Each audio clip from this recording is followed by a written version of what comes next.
Hello everyone, how are you doing? This is MD Tech here with another quick tutorial. In today's tutorial, I'm going to show you guys how to hopefully resolve if your HDMI ports are not working properly on your Windows 10 or Windows 11 computer or laptop.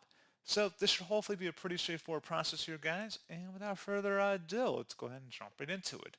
First thing I'd recommend doing would be to power cycle your monitor. So turn it off and then on, off, and then on again. So kind of do a couple power cycles there. If you have multiple ports, you might want to consider making sure you have a good connection, as well as if you had an alternative port, make sure you might want to consider trying that one as well. You may also want to look into the manufacturer of your monitor's website, see if there are any new drivers available for download and installation. You can also open up the search menu and type in Device Manager.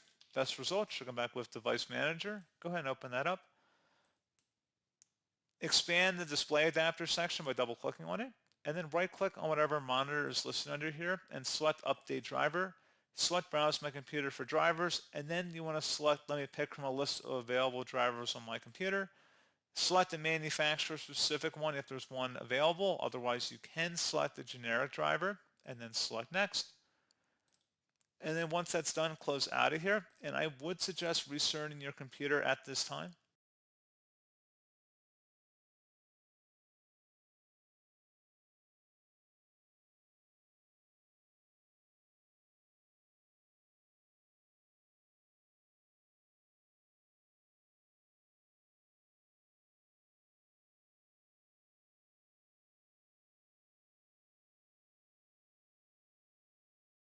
So there you go, guys. Pretty straightforward process. And as always, thank you for watching. I do hope I was able to help you out, and I do look forward to catching you all in the next tutorial.